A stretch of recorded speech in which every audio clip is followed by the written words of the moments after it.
Microphone check. 1 2 1 2. I don't know. That doesn't seem very loud. What the fuck, Spencer? I don't know, man. You're the one with the... Yours is good. Yeah. Why is mine not good? Ah! What the hell's happening here? I said, I can kind of hear you. Yeah, but the knobs aren't working. the bars aren't reading so high. I like how technical that was.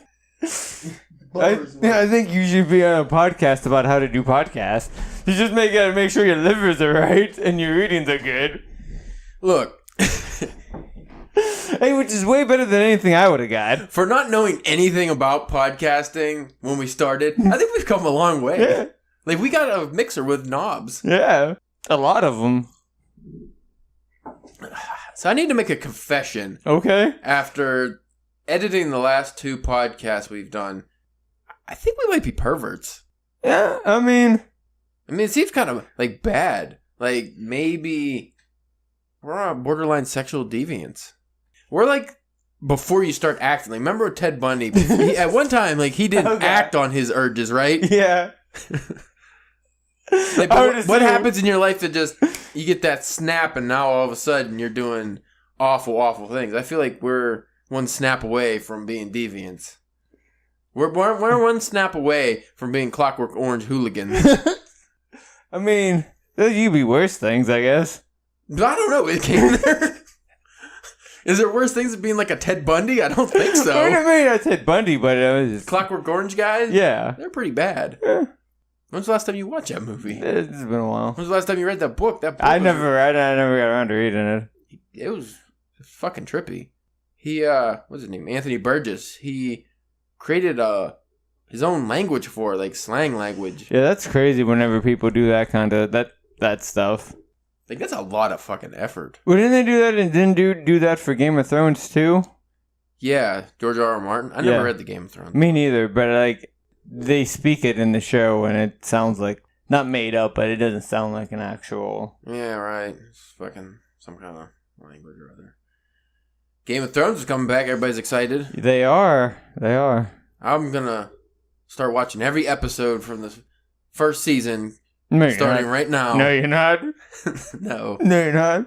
I'll watch it in like 2029. And you're like, that was good. I still haven't watched The Wire. What the fuck's wrong with you? There's just too much TV. The Wire, though. What do you want me to do, man? Watch The Wire is How what many I want you seasons to is do. it? Jesus. 4 or 5? But they're like HBO, so they're only like 8 or 10 episodes, and... No, that's not too bad. Well, the guy at work was telling me that Game of Thrones was like 13 episodes a season or something.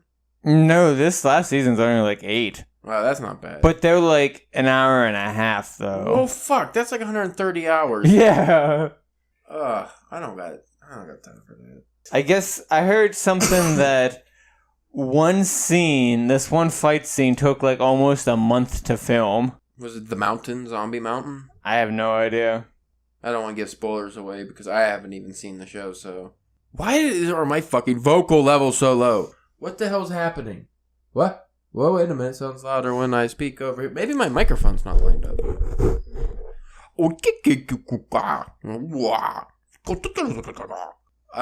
Say something loudly into the microphone. Things loudly. Oh, God. No, yours is good. Porcupine pussy is prickly and... No, you know what we need to start doing for mic checks? You just need to start putting out tongue twisters? No, what's his face's letters to his girlfriends? James Joyce. Yeah, just print out a lot of those and we'll read those for mic checks at the beginning of every episode. A 14 woman is a good woman. That'd be a good mic check. Why? What is happening?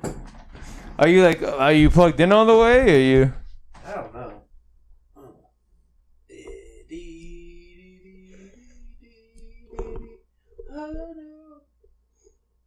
All of this should stay in, by the way.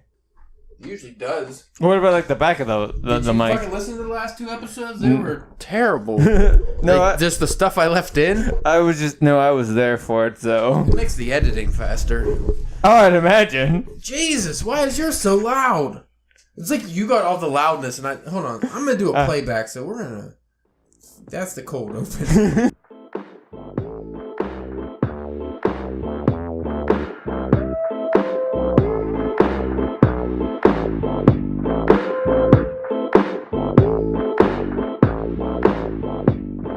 Hey there, ladies and gentlemen, and everyone else. You are listening to the Drunken Pen Writing Podcast. I am your host, Caleb James. With me, as always, is Spencer, the Tasmanian Terror Church. Hello, hello. That name would have been a lot worse, but yeah. I don't want to insult anybody. Well, right when I was saying it, I came up with a really good one, and I already forgot it. My brain short circuits all the time.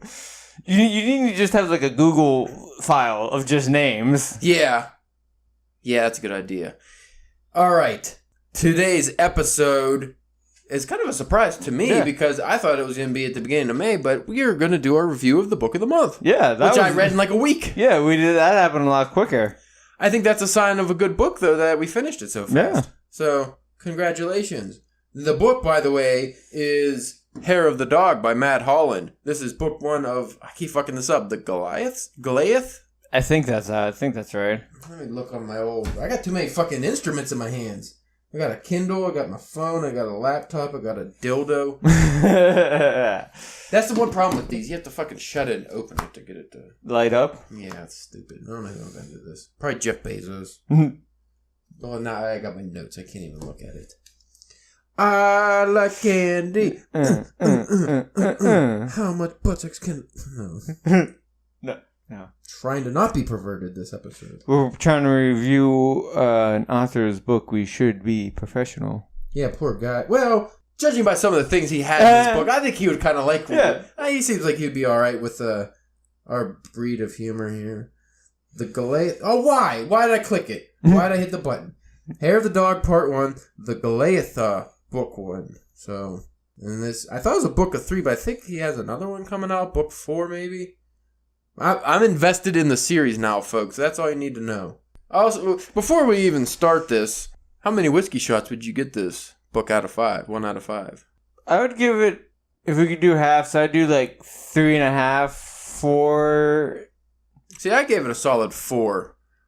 My main critique of this book, before we go into what we like about it, we might as well just shit on it because that's what we're good at. There's not really much to shit on, actually.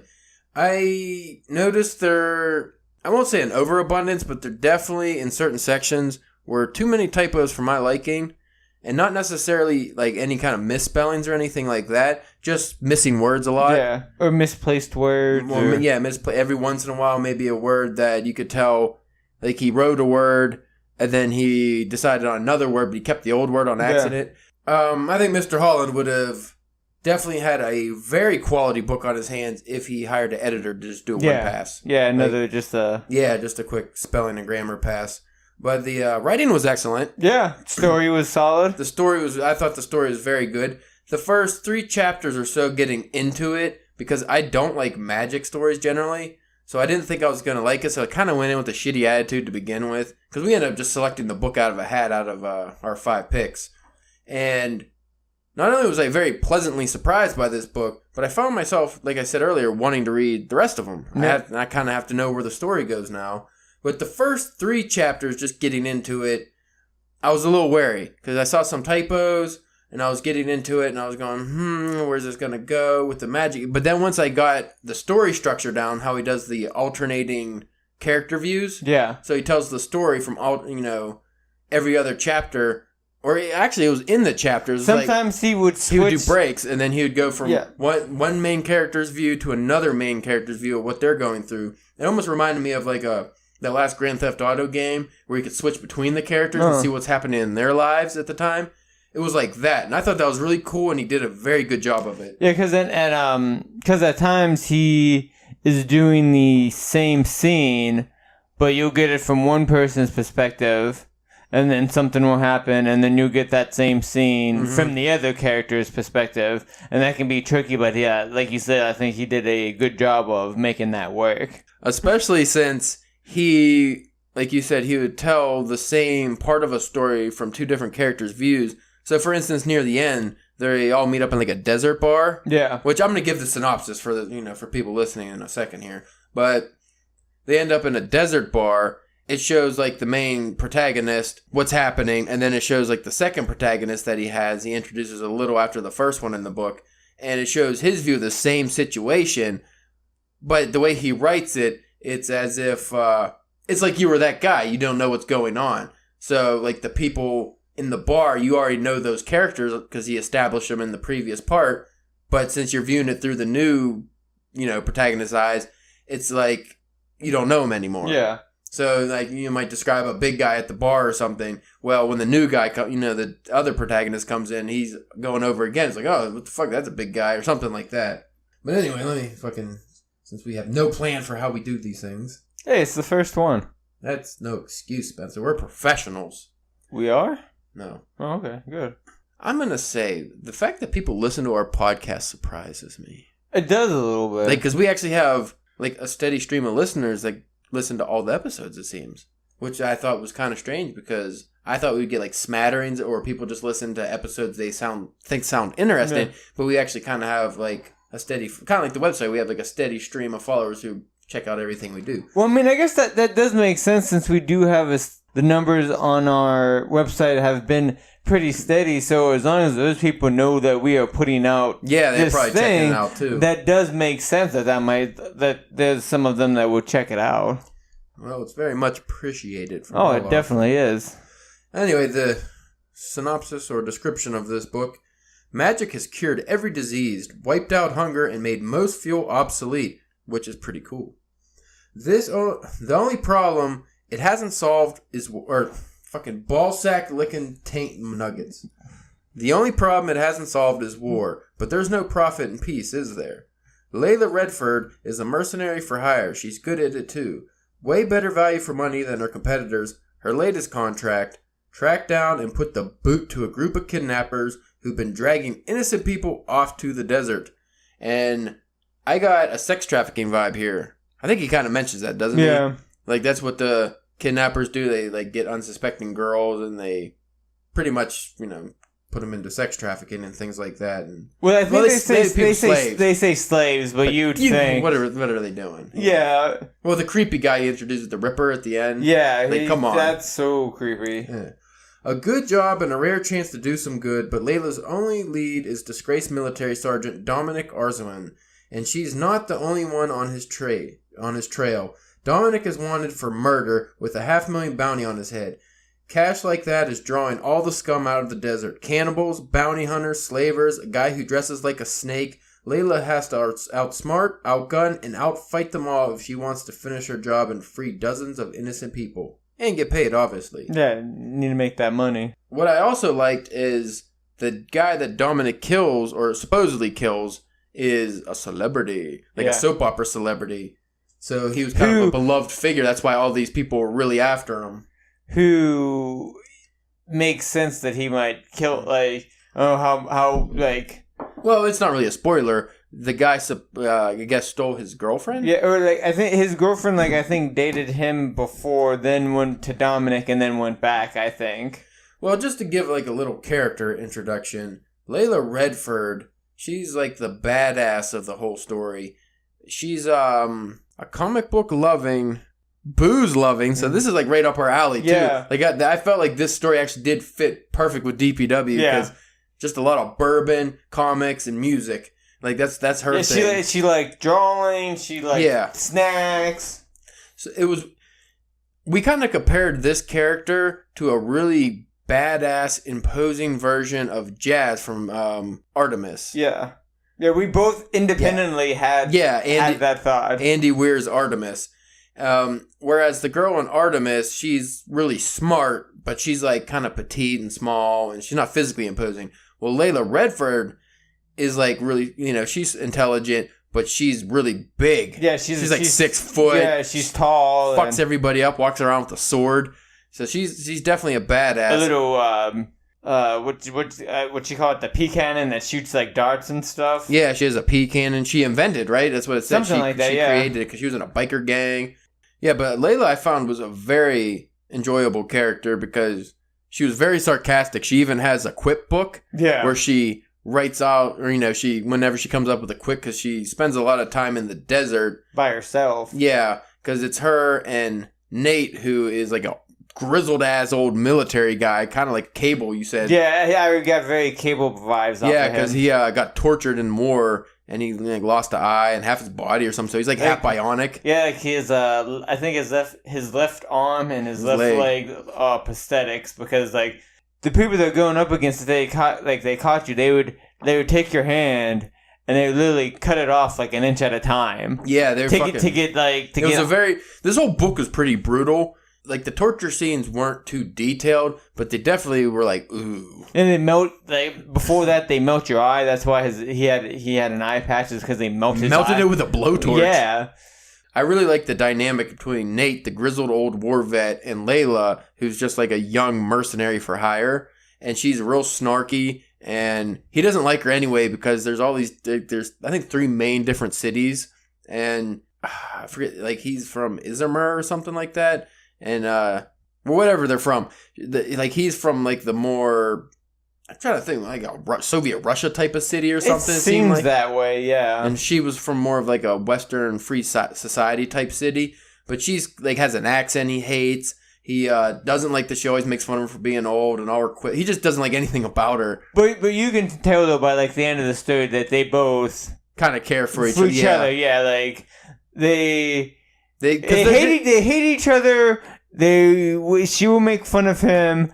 He'll be a smart ass to her. But like if they can, neither one of them's gonna let anything happen to the other person, or like that kind of. They have each other's backs. Matt Holland does a very good job of writing them because they have each other's backs, but at the same time you could always feel like they would just like beat the shit out of one another or something. Yeah, because Nate's kind of controlling. He wants his idea. Like it's almost like he doesn't really respect Layla, or maybe because she's young. Well, you figure too, he's like an older guy, obviously been through some shit. Like he's more polite. Like it's like exact opposite. She's rambunctious and wild. He's polite but he's real brutal though. Like when they introduce him, or at the beginning, like they're torturing a guy they caught. Or they're trying to get information from him. He just snaps the guy's finger off. I think he pulls it off, right? Yeah, because they have that prosthetic or something. I forget the name of it, but they have with the magic. They have this thing that they can give you that can pretty much heal you, no matter what, as long as you get it quick enough. Yeah, the magic in the story, it doesn't. At least as far as this first book, it says it was introduced like 300 years ago. They found magic existed, but they didn't. Or he didn't really go into exactly how it works too much. Or what kind of magic it is. Is that 300 years in our time? Is that 300 years in the future from now? Well, is that like we were saying when we were off air, I wasn't quite sure if this actually took place on Earth, or like a futuristic Earth, or if this is just another planet. I was saying I would have just preferred somehow, and they might touch on it later, but my main complaint was not diving in and trying to explain the magic a little bit more, or like showing like kind of how it works. Or even just as we was talking, I was kind of thinking like the same thing with like all the different armies and the missionaries and stuff like that, like mercenaries. Just like how like those different kind of groups and branches, like kind of, or like why they're after each other, like you know, like that kind of stuff. Again, with it being a series, I'm sure he explains it later on. There was a lot going on in this first book, and it's only like 200-something pages.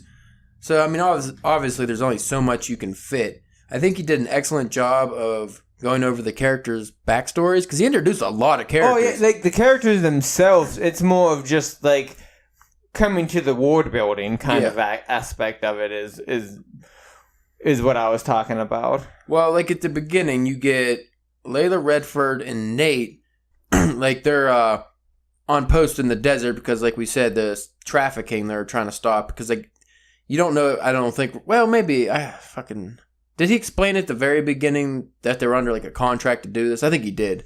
Yeah, like yeah, that's why they're out there. They're under contract to I guess stop or get information about these traffickers and stuff. And like later in the story, he explains all of it. But you get introduced to them. You get introduced to Dominic, and he's like a fucking mentally fractured war vet. And he's not that old, though, I don't think. But he's a war vet. I think like 30, 28, 30, something like that. But he's a war vet. I think introduces him in a bar. He just got dumped by his girlfriend who left him for the soap opera guy. And he's kind of drinking his sorrows away. And he fell off the wagon because he was sober for 6 months. But he has to take pills because he has these fucking wild hallucinations. How do you say that? Hallucinations. This booze get to me already. We haven't even done the shot yet for the review yet either. God damn, this is terrible. But yeah, so he has to take pills for hallucinations and ends up getting like a bar fight or some shit because his brother. We also get we also get to meet his fucking crazy brother. It's huge, and they were adopted, right? His brother was adopted. But he was like gigantic. But it explains Dominic's story, and what ends up happening with him is like in the war he didn't actually kill humans, so he got hurt a lot. Like he wouldn't kill humans. There's these what movie was that? Kind of like Independence Day, right? It's like a hive mind. Is that how Independence Day worked? I think so. I don't know. That movie with Tom Cruise, it was like that. That one where he kept going back in time. But anyway, the aliens, the way that, the aliens in that worked, where it was like a hive mind. They're all controlled by one thing. Well, there's these things in this one. I should have wrote down the fucking names for all these. I'm terrible at fantasy names when they remembering them. Like the names of the cities and stuff. I fucking forget them all. But these things, they're like, they start off as human and they get turned into these things with these fucking huge rotted teeth, like their mouth full of spiky teeth and they're rotted and their breath stinks. And they all kind of think the same, but you can't really kill them. Because you shoot them or you can hurt them and they turn to ash, but they regenerate. Yeah. And I guess that's what he killed in the war. That's how he wouldn't kill humans.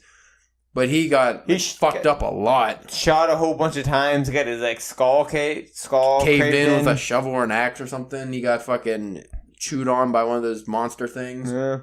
But hey, at least he got a cool coat out of it. Yeah, he got a cool coat that he never wears. And if you take he always wears it. I mean, yeah, he always wears it, but if he fucking would take it off, he wouldn't be spotted because he has all these bounty hunters and shit after him after they put a bounty on his head for, I would assume it's $500,000 or something. I'm not sure what it'd be in American. This thing, Matt Holland is British. Yeah. So there was a lot of British slang and the money, I think, is in pounds and stones, and his weights. Yeah, that would throw me off every once in a while. Whenever you mention what the fuck does this mean? Yeah, it's just gobbledygook you're speaking of, but Mr. Holland. That, the slang and stuff like that, I was fine with. It was just sometimes, mainly the weight and things like that. But that also kind of threw me off again because is this book made? If it's on, because I kind of got a Dune vibe, it's just another planet. But is it because? It would have to be Earth, right? Because they said just 300 years whenever magic was invented or something. But they all have British accents, or at least most of them.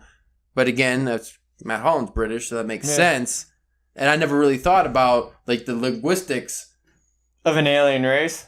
Well, when you're writing, say we wrote a book, a fantasy book or something. We're stupid Americans, so we're going to use American. Dollar. I actually come up with this in short stories and stuff where I'm writing and I'm like, should I put feet or should I fucking see what meters are? Because America's are the only ones that use feet and inches because we're stupid. I kind of feel like you should focus on everybody, all the other countries in the world that don't use the stupid standard system, use the goddamn metric system. So there's little things like that just because he's British and stuff, and I don't know exactly if this is just the future of England or... I don't know. Well, then it's always weird too because depending on how people do that, to anybody who watched Krypton, the show on Sci-Fi, it's the story of Superman's grandfather, right? And everybody on Krypton has a British accent.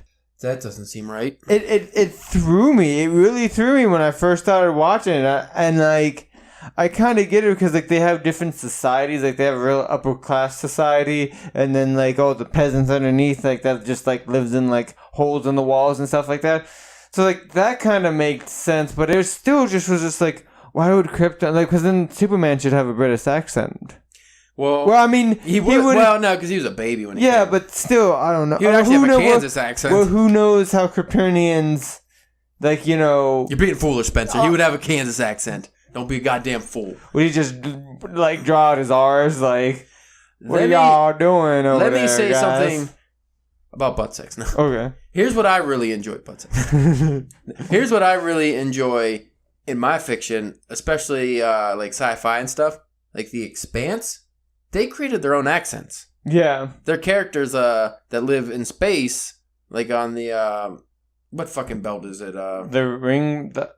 Fucking. I mean, because I've seen that much, and I've watched the first season. I know what you're talking about, but Yeah, but they're space miners pretty much. But they live in space in these colonies. They have their own accents. It's like their own slang, their own weird way of speaking, and it's really fucking cool. I like when novelists kind of do that, and he kind of did that with like Layla's character. Everyone from her city kind of had that weird, like they said taint instead of ain't, or you ain't, or you aren't, or something like that. They'd always say like taint and different things like that, but it was almost kind of like a hillbilly accent or something.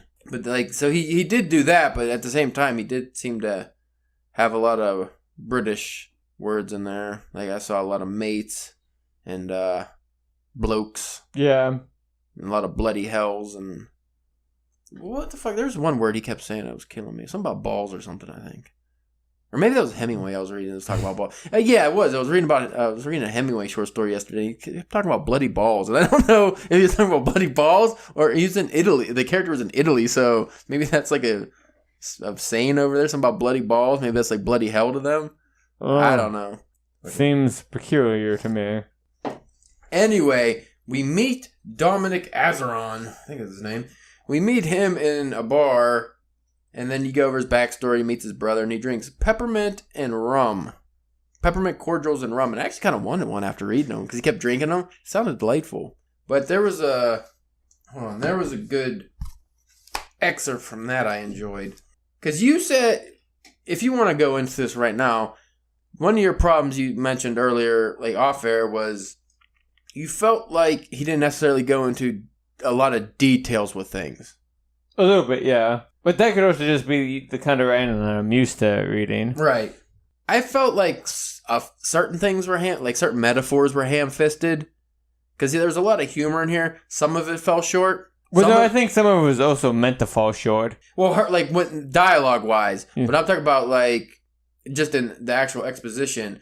Like, some of it seemed to fall short. Just like some of the things, you know... Like, she was higher than a kite, like this cliche type of thing like that. I felt like some of those fell short, but then some of them were really funny. For instance, what was the nun one I said earlier? The woman was drier than nun porn. Although I like the little stutter you did even more. That was dialogue. See, but I like the woman was drier than nun porn. But I can see that maybe that could turn some readers off. They might think that's ham-fisted. But we're lowbrow here. Yeah. So that's right up our alley.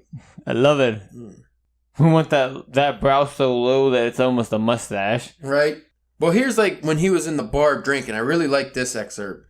It didn't make sense to start swimming in the shallow end on his first night back in the pool. He wanted to drown in it. He wanted the booze to drink him up in one great swallow and never spit him out. He wanted the bittersweet oblivion at the bottom of the bottle. So I really like that because he just fell off the wagon. And that's like a good way to describe somebody who necessarily doesn't want to start drinking, but, you know, you can't stop thinking about drinking. And it's like, well, I don't just want to taste. I just want to get fucking drunk. I want to get stupid. And for like the rest of the book, he's hungover. Yeah, he is.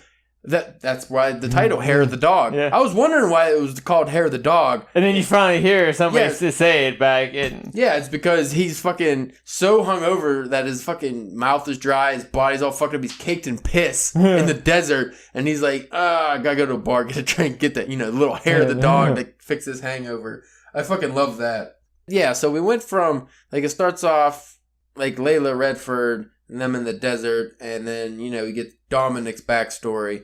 And then we kind of go back, because it goes back and forth. So, and then they also split off on other characters too, doesn't he? Yeah. Like other times you'll get some other characters too. But he ends up getting like fucking kidnapped and he wakes up in the desert on like this, they call it the Turtle, I believe. It's like some kind of fucking Land Rover thing. Yeah, I kind of almost vision like almost like the Tumbler from Batman, but more like plated out style. But, because Layla ends up semi-rescuing him, and then he ends up running off. Yeah. And then she encounters, what's what's that dude's name? The like Ted or Tom. Oh, you're talking about the green-haired dude? Yeah. He wears a fucking snakeskin suit. I feel bad. I apologize to you, Matt Holland, if you're listening to this podcast, because doing some drinking and we're just shitty doing reviews here. Well, after so many novels and reading so many things, it's hard to keep characters' names straight and stuff after. Well, literally, when I finished this book, I started another one. So, man, I wish the Kindle version has had an X-ray feature so I could see the character list. Let me look. Maybe it does. I don't think it does.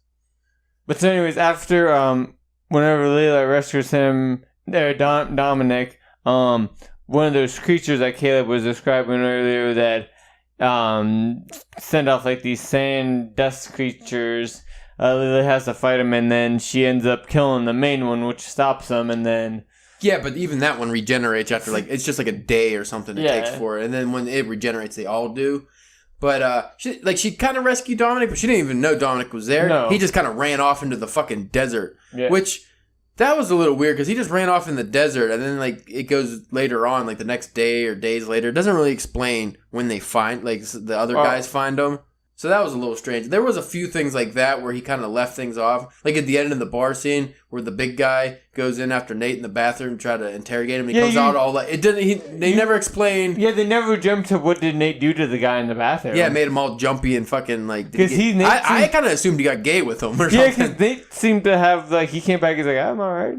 Yeah, because that guy was like, we gotta go. I was like, what happened? Was there a glory hole or something? Yeah, I felt like there was a situation there that he was going to write and he just didn't, or he cut. So there was a few moments like that, not too many, not enough to throw you out of the story, but that was the main one. I was like, what the fuck happened to that guy in the bathroom? Because it seems like everything else that how he was telling, you would eventually get to know what that was. Yeah, I wish I could remember that fucking snake suit guy's name, because he had green spiky hair. He was trying to be like a lizard looking dude or something. He had this thing where he put his goggles on and he it paralyzed you. Hypnotized her or something like that? Paralyzed or hypnotized or anesthetized. I don't know. It did something with lobotomized. And he even said he could have killed her when he did that to Layla, because he kind of paralyzed her and she was stuck there for hours. Yeah, 6 hours. Yeah, something crazy. So he could have killed her, but I guess he was still scared of her or something. He kind of explained. That was a little... I think he would have just killed her. Yeah. Unless he was a real weenie. But that guy was like a slave trader. And but Dominic gets away. And I guess that guy was hired to capture Dominic. I believe. Yeah, because it's all like a big conspiracy that loops into the people who hired Layla and the people who were after Dominic. Yeah, because the people who hired Leia and Nate is the father of the people who... Yeah. I don't want to give too much away, because that was kind of a... Yeah, but he did a good job of connecting all that together. Well, that stuff kind of got a little confusing, because I didn't realize... Unless if he wasn't supposed to, but I didn't realize there until until the end there that they were related. I don't think he said they were related till the end. That's okay. So maybe that's just something I just didn't know. No, because which actually, you know what, makes sense, because you remember because I feel what came out. The dad was gay. Yeah. This without context, you're not gonna get this, people. So don't worry about spoilers. But it came out that the dad was gay, and at the beginning, Layla, because that's her boss, she was always kind of busting his balls about being gay, and then she found out he had kids, and was like, oh, I could have sworn he was gay. Yeah. But then you find out later it's because he's gay, his kids hate him or something. I don't know. I don't know. They don't really get it. That's another thing that a little criticism is that I feel like there are some things that are done and that are in this book that I feel like I should know why for some reason. See, it's hard to say things, though, when in regards to a series, because you never know what might come on later. That's true. Again, the way this is written, I immediately well, fuck, now I gotta read the second book. It was almost even if you didn't like the story, you kind of want to read the second book because you want to see what happens with the characters. Yeah. He does a very good job of that. The fight scenes in this book were awesome. I really enjoyed the fight scenes. Here's an excerpt from, what fight was this from? Razor bitch, I like that word. Adrenaline crashed through her like breakers on a shoreline. Her boots glided across the sand like rollerblades. She felt weightless. Her head sang with the sweet music of swordplay, and the timeless energy pulsed under her skin, more vivid than any one of the tattoos that decorated it. Layla is very heavily tattooed. But I think that was that scene that in the beginning that I was telling you about. Yeah. That we were talking about when she's fighting the creature that can make the duplicates. She fucks a lot of people up in this. Just going back to the hair of the dog bit a little bit. Yeah, I think the first use of it I saw was Dominic was talking to Catherine, who's his dead friend. Yeah. Who died in the war, but he has these hallucinations, and he talks to Catherine, and then like it slowly will show her face being gross from when she died. But she's. But then again, I was always thinking with all this magic stuff and stuff like that, you never know. It kind of leaves it open to interpretation. I'm not sure. I mean, they could bring that back. Maybe it's not, because remember the psychic saw the skeleton guy at the end, yeah, which I thought was really cool because Dominic has this skeleton thing that kind of haunts him if he doesn't take his pills. And it's like a hallucination. It just pretty much just shits on him, like just says he's terrible. Almost like you should kill yourself. You should do all. It's just the horrible negative side of his brain, I guess. At the end, he kind of gets held up by these psychics who want to take him in for the bounty.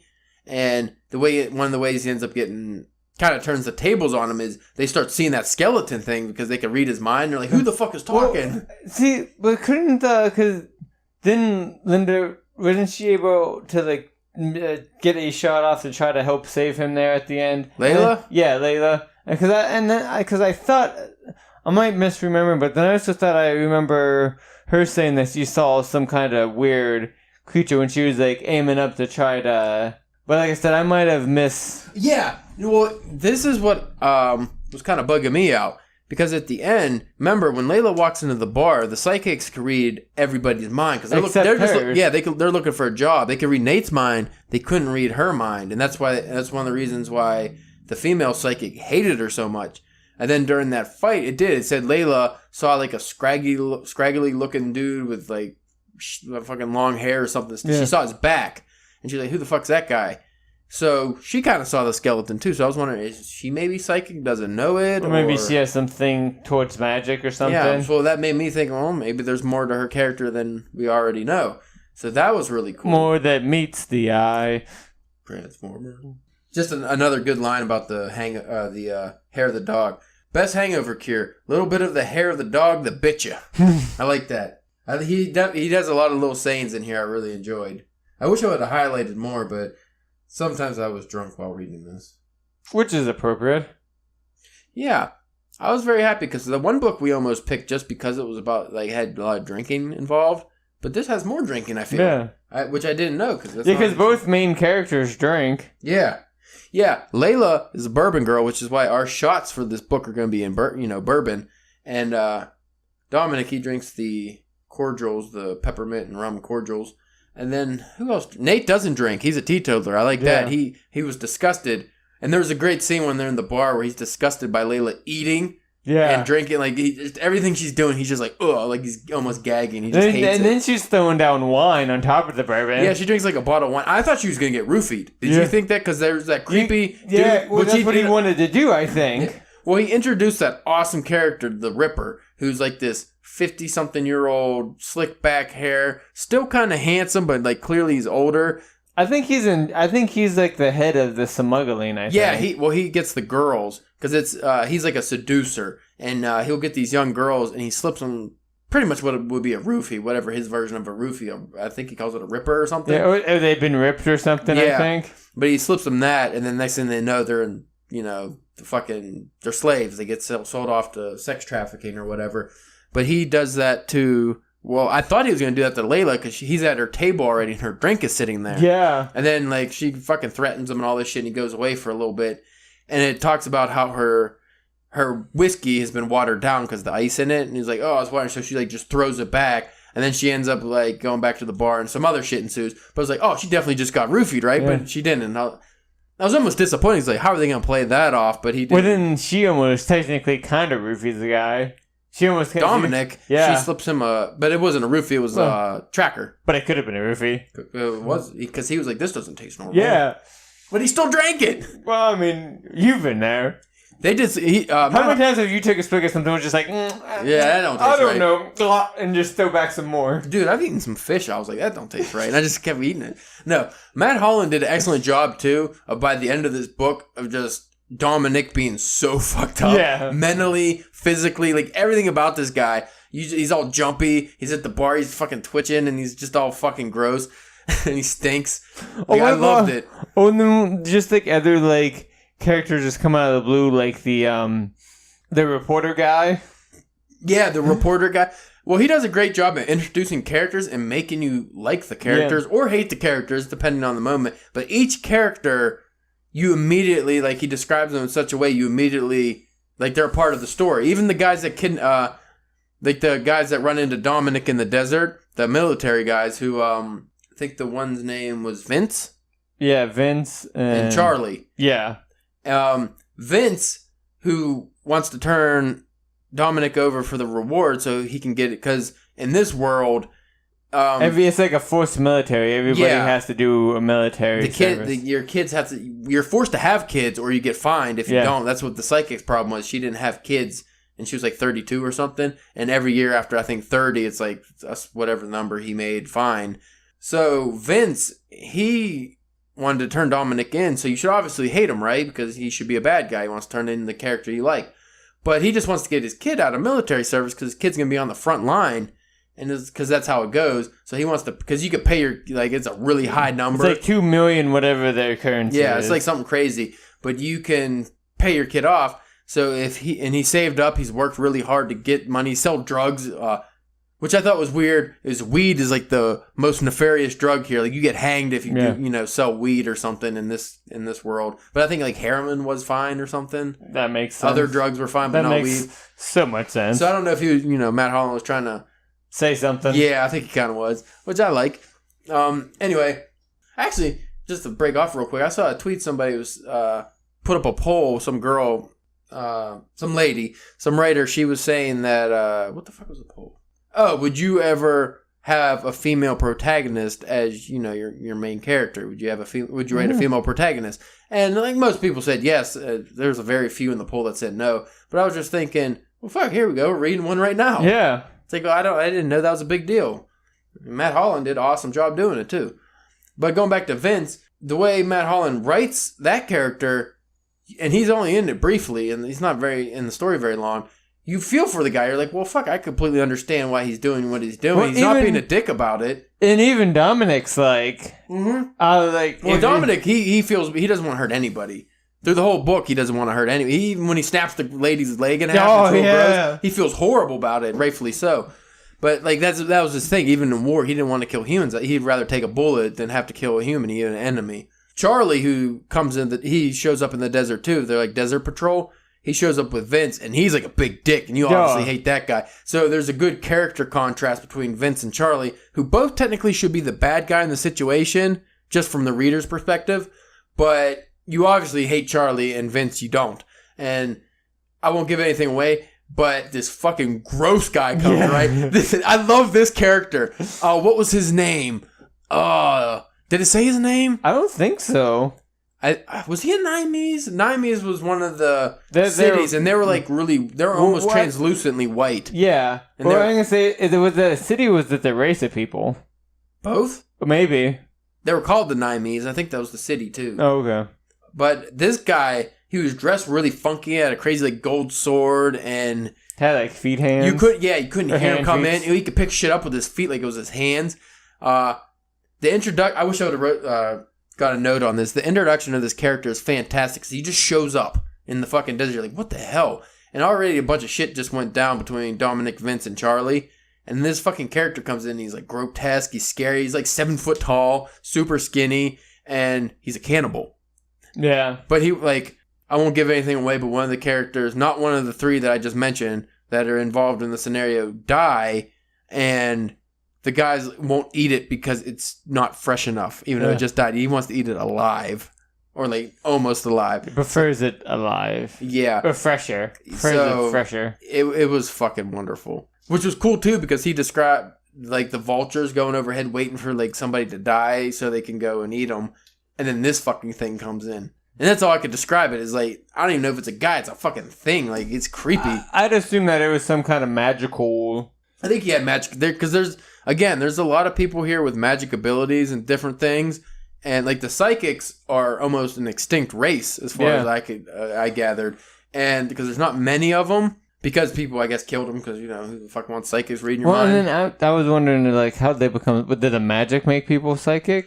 Like, Didn't explain. It didn't explain, like, the magic properties, like, the people might have. It didn't really explain how they got them. There's just a lot of things. But again, probably have to read book 2. Hopefully. Book 3. So I have to check that out. Here's just a random throwaway line I really enjoyed. I think this was... I forget who this was describing. There were supermodels out there that tell this chick to eat a cheeseburger. It was like a chick that was so skinny. Wasn't she in the biker gang that they found that they gave water to? Yeah, maybe. I forgot about the biker gang. Yeah, one of the chicks, though, she was so skinny. Like, she had a supermodel throw a cheeseburger to her. I read the nun porn one, right? Yeah, I mean, you could read it again. It'd been like the 5th time, but... Nah, it's alright. I will say this. Matt Holland did an excellent job of writing, like, the humorous elements to the dialogue. Like, as far as Layla, because, like I said, she has a quip list. So it's a list of, like, things she thinks of. Because she has, like, a stutter. I guess she was bullied when she was young. She had a stutter. Maybe it was, like, a chubby child or something. So she has insecurities, even though she's this big, hulking, badass woman now. And he does a good job of, like, bringing up the stutter at the worst moments when she's trying to be real badass and then she stutters. But she has, like, these quips she writes down that are supposed to be... Like, she uses them mainly against Nate. Yeah, when you spend all your time around one person. Yeah, but, like, when... It's pretty much, think of, like, fucking Arnold or Sylvester Stallone in any old 80s movie, the one-liners they throw when they kill somody. Like, that's what she was doing. Well, even, like, I said Nate reminds me of Cable. That relationship... And Deadpool and Cable. Yeah, babe, that kind of is... think of that. Yeah, that was actually kind of... That's very applicable. It was like Cable and Deadpool. Because she would be like the Deadpool character with the fucking just busting his balls the whole time. And then he'd be Nate, which is actually... Cable's actual name is Nate. But then, he's the... He's the straight man, and then Eddie gets the every once in a while quip like at the end that makes you go, ooh, burn. I really enjoyed, too, when Layla was involved with the psychic chick in the bar. And because the bar, which is a really cool desert place, it's like a bar in the desert, and the owner's like an ex... I think they call them like skirmisher knights, and they were like a part of the army, and they're super badass. Well, this guy, there's no fighting in his bar. And you could tell it, like, means business because everybody in the bar has weapons and they're all different gangs, different mercenaries and stuff like that. So, by all rights, they should want to kill each other, but they just kind of, even if they recognize their enemy, they'll nod. And it's like the, from John Wick, what the fuck the name was that place? Hotel Artemis? No. Start with the C, Continental. Oh, yeah. The Continental is like, once you come in here, don't fuck around. Can't kill anybody. Some shit's gonna go down if you don't do it. Anyway, Layla is having this interaction with the psychic lady, and the psychic lady has a gun to her, but it's like under a nobody can see this. So she ends up like the way this ends. She ends up like torturing the psychic lady by just like old dad jokes. Yeah. Like she just starts fucking spouting off these really, really shitty jokes and like just I forget, was she trying to get information off her or something? Yeah. And then she ended up getting it. She's like, sometimes the worst torture is just these shitty jokes. And then she was using them to distract her to be able to take, because like the two psychics had like these old like guns, like seem like guns that we would use now. Shit, they're made of plastic or something. Yeah. They're real shitty. I'm trying to think without giving too much away because I don't want to give away the fucking any major plot points. But this far exceeded what I thought it was going to be. Yeah. I thought this was going to be kind of your magic heavy fantasy type of desert story, like a Mad Max with like just a fantasy twist. But it was so much better than that. I don't think it was that at all. I would highly recommend to all our fans, all 5 of you, I highly recommend you folks definitely give this book a read because not only will you enjoy it, I feel like you're going to be buying 2, 3, if there's a 4. I think he's writing a 4. Like I said, I read the reviews on the other books just to see, kind of gauge, maybe I could get some more information, which I didn't. So I think we should write some reviews for Mr. Mr. Holland. I gave him one on Amazon, which was kind of a generic one, but I want on my Goodreads. I want to give him a better review, or maybe you could actually just write a review on DPW. Yeah, that's a good idea. Yeah, we can accompany. This episode will be out on Tuesday, so Wednesday can accompany it. Yeah, I think he would appreciate that. I'm sure we did a terrible job of covering this book. Like I said, we didn't come in with any notes or anything. See if I hit everything out, because there was some stuff I wanted to talk about. Yeah, we went into alternating storytelling, right? Yeah. Character development. Yeah, that's about it. So Hair of the Dog, book 1. You gave it a 3.5, 4 star. Yeah. 4 shots. I gave it a solid 4 shots. And I honestly, just Matt Holland, you're listening. I would have definitely gave this even higher rating if you hire an editor for this. I know it sucks to pay that kind of money, but that would definitely put your book over that threshold. And I feel like this would be I think this book would make for like a TV show would be awesome based on this, or like a graphic novel. Yeah, definitely. That would be a good avenue for it, like a good medium for it. And there's always Kickstarter. There's something you can think about. Like, I'm pretty sure, this was an indie published work. I don't know if he shopped this around, but if he did, I feel like it would, if he just got that editor to clear up any of those typos and any of those little grammatical mistakes, I think that would put him over the edge. I think this could be publishable by like a major company. Especially like if, like how he has all these different parts.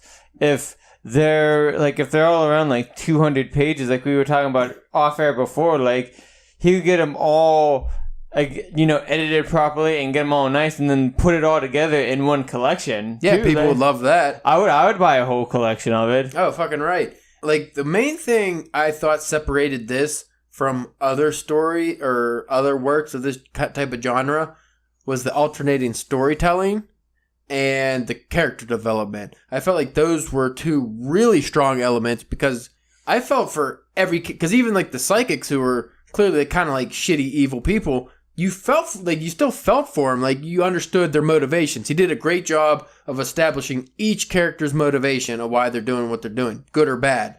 Yeah, there was no questions or wondering like why certain people are doing the things that they're doing. Yeah, and that's one thing that indie authors that'll turn me off of their work real quick is, why is this character doing this? There's none of that in this book. You understand everybody's motivation. You understand how they ended up where they are. Even if they're only in the story for a chapter or 2, you understand their whole, profile. But I mean, like, that's important though, because how many different like movies have you watched where somebody's just had like a couple lines or was in it for like a scene and just steal like the movie? Yeah, which is awesome. Well, or have this pivotal point where, like, after him, that character changes things, or will have a bigger role to play.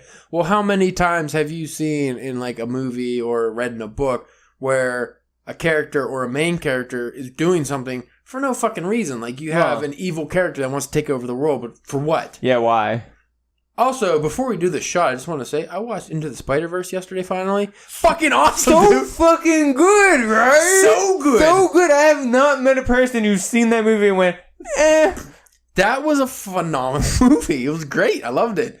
And I'm not even like a huge, cartoon version of the comic book movies, but that was great. Did you watch after the credits? Yeah. With the... You're pointing. No, yeah, you're pointing. Yeah, that was great. They kept going, quit pointing. I'm pointing. You're doing what I'm doing. And he just kept looking. And then the cop would show, briefly, wait. Because that's one of my favorite memes all the time. I figured that'd be something that you'd enjoy. Let's get dude, we could do a whole nother episode about Into the Spider-Verse, man. Oh, you have no idea. We got time. I got nothing to do. I know. I don't have anything to do till 8. That's when I'm going to El Paso. Oh, so you're getting your pre-drinking then? Yeah, that's what I'm drinking. Honestly, I haven't drank anything this week. I've been good.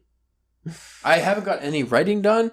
No, that is not true. Let me just... You know what? We'll save this to the next episode. I don't want to shit on Matt Holland's parade here and make this about our writing. Okay. So, we're going to do this shot and then we're going to end this episode. Okay, it's shot for the review. Yeah, we got to do the review shot.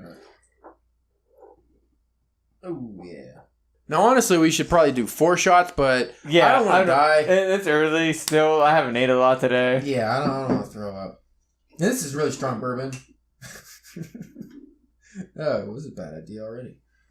This will make the the DBS episode good. By the way, if anybody has not listened to the last DBS episode, the Drunken Bullshit episode, I apologize if you do, because that one went off the rails. I didn't even have a cold open for it because the whole thing was the cold open. You didn't listen to it. I just had the intro music and just went into the thing because there was no topic. Nice. We covered everything. All right. Matt Holland. Awesome book, and I'm looking forward to reading the rest. Cheers. Cheers. Yeah. Smooth. That shot we just did was Up Creek, Kentucky.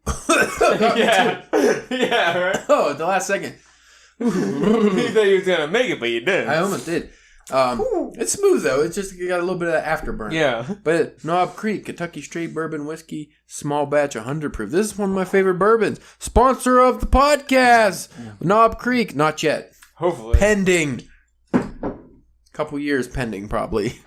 At some point, we're gonna have actual sponsors. And do we have to reel our awful talk back? Like, do we have to stop being perverted?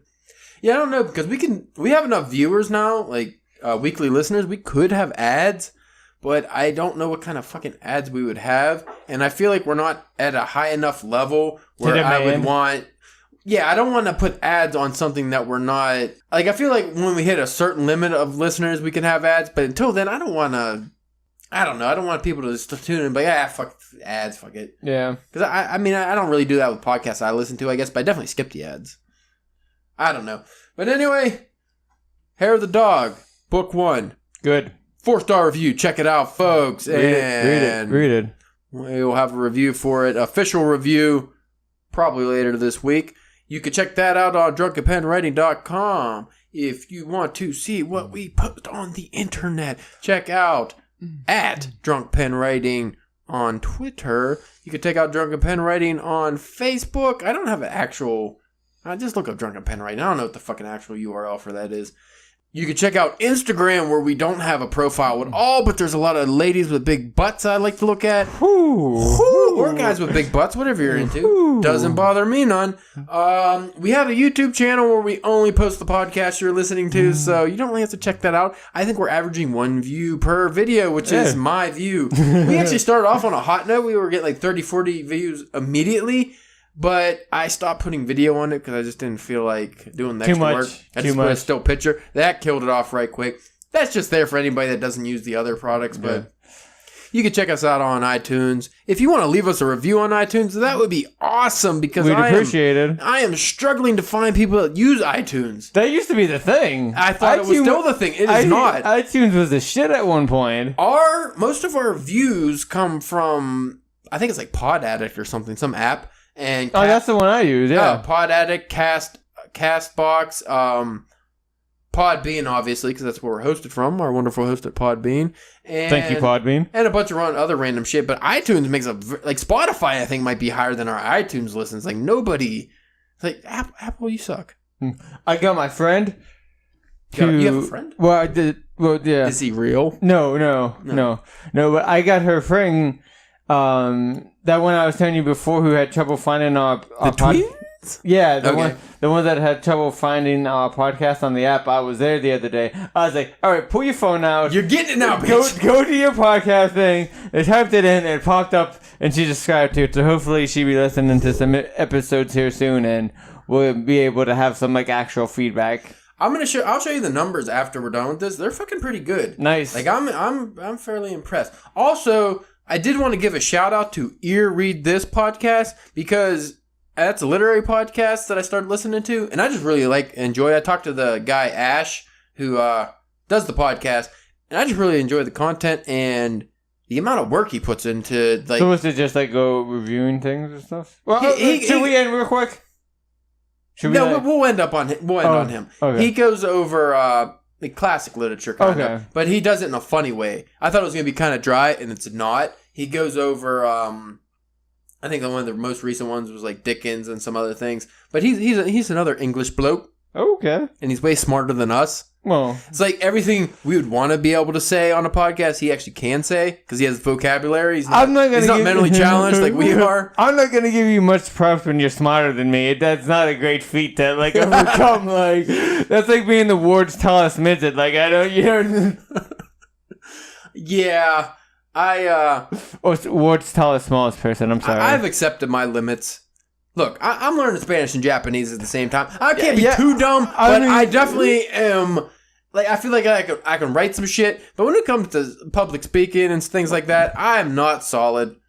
We're getting there. I feel if you listen to our beginning episodes to now, we've definitely improved. I think we're doing so better. So maybe like by episode 100, we'll make some sense. Well, I think now as we do more, they're getting more and more just like. Whenever we were just hanging out and we were just having conversations. See, the problem is when you start out podcasts, you want to be all professional and have notes and you go over shit, and it's too stiff and nobody likes it.